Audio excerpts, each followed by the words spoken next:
Mass hero అన్న పదానికి సరైన రూపంలో ఉంటాడు యంగ్ టైగర్ ఎన్టీఆర్.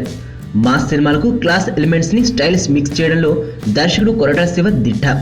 ఈ దర్శకుడు తీసిన 2 సినిమాల్లోనూ రన్నింగ్ స్టోరీతో పాటు సమానంగా ఫ్లాష్ బ్యాక్ ఇంపార్టెంట్ ఉంటుంది. ఇప్పుడు ఎన్టీఆర్ కొరటాల కాంబినేషన్ లో రానున్న సినిమాలో కూడా ఫ్లాష్ బ్యాక్ కథ గట్టిగానే ఉంటుందట. ఇప్పటివరకు జనతా గ్యారేజ్ స్టోరీ అయితే లీక్ అవ్వలేదు, కానీ ఈ సినిమాలో ఎన్టీఆర్ 2 విభిన్నమైన అవతారాల్లో కనిపిస్తారట. జూనియర్ కి స్టైలిస్ట్ గా పనిచేస్తున్న అశ్విన్ ఈ విషయాన్ని చెప్పేశాడు.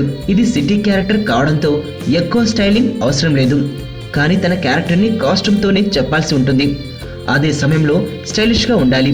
గత సినిమాలను బేస్ చేసుకుని విభిన్నంగా ఉండేలా కాస్ట్యూమ్స్ సిద్ధం చేశా అన్న స్టైలిస్ట్ మాటల మధ్యలో మరో ఇంట్రెస్టింగ్ డీటెయిల్ కూడా చెప్పేశాడు. అన్ని పారామీటర్స్ చూసుకుని 1/2 డజన్ గెటప్లను సిద్ధం చేస్తే స్టోరీ ప్రకారం ఇందులో 2 సెలెక్ట్ చేసుకున్నాడట జూనియర్. ఫ్లాష్ బ్యాక్ లో ఒక గెటప్ లోను, రన్నింగ్ స్టోరీలో ఒక గెటప్ లోను ఎన్టీఆర్ కనిపిస్తాడన్నది తెలుస్తోంది. నాన్నకు ప్రేమతో చిత్రం తర్వాత ఎన్టీఆర్ మేకవర్లపై జనాల్లో కూడా బాగా ఆసక్తి పెరిగింది. అయితే పవర్ఫుల్ ఫ్లాష్ బ్యాక్ కి తోడు అదిరిపోయే కథనంతో జనతా గ్యారేజ్ ఆకట్టుకుంటుందనే టాక్ వినిపిస్తోంది. ఫస్ట్ టైం చూస్తాను రా ఇలాంటి అమ్మాయిని.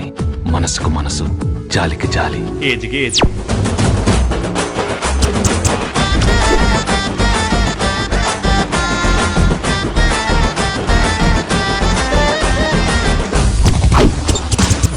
మదర్ తెరిసాయే మళ్ళీ పుట్టి పోలీస్ అయితే ఎలా ఉంటుందో అదే మా ఏసీపీ కృష్ణ.